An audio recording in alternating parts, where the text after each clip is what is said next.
season, his senior year, it's night and day. He's become, I think, one of the best passers out of the post, and a really good shot blocker, and a guy who just plays really well with all these guards around him. And then this team has, I think, the most underrated player in the country in Josh Hart.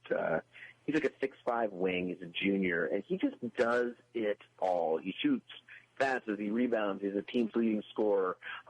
When you watch him play, and this is what all the coaches in the Big East say about him, there's nobody who plays harder than Josh Hart. So combine that with Ryan Arcidiacono in the backcourt, and look, I don't think I know they're ranked number one in the AP poll. I don't think there is a single best team in college basketball this year. I wish we'd just leave that number one spot blank and start at number two. But they are absolutely one of, a dozen or so teams that I would say could win the national title. How do you assess the Big 12? Because that's been a really fun conference to watch. How do you assess overall the conference and its play? Best conference in college basketball, bar none. I don't think there is really even an argument to be had because there's only 10 teams in the Big 12. 7 of them right now, 7 of them are probably going to be NCAA tournament teams, with Texas Tech being really one of the most impressive rebuilding jobs that we've seen in recent years. What Tubby Smith has done there in just his third season, and he's now beat, I think, 3 ranked teams out of his past 4 games. That's a team that I think is not just a bubble, but a team that is, I think, pretty safely in the mix.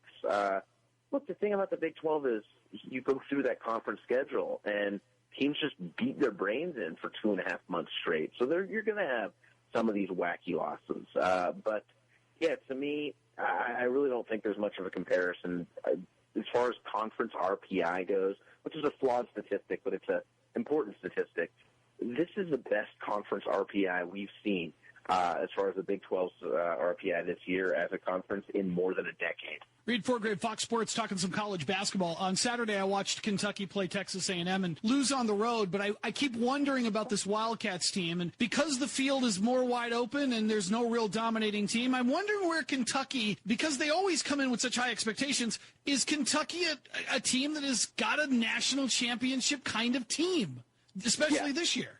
The answer is yes, and only because of this year. I think that this is a flawed team. And by the way, that loss to Texas A&M was such a bunch of crap. The technical that was called on Isaac Humphries, it was just like, what are you doing, ref? But take that out of the equation. Look, this team has had some pretty confusing losses, losing to Auburn, losing to Tennessee.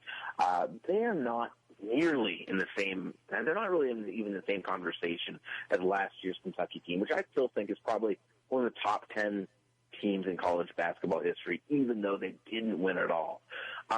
Look, these guys they're really good. They're really streaky. They're really young. They are really injured. There's a ton of injuries on this team right now. So all I know is, look, they're not going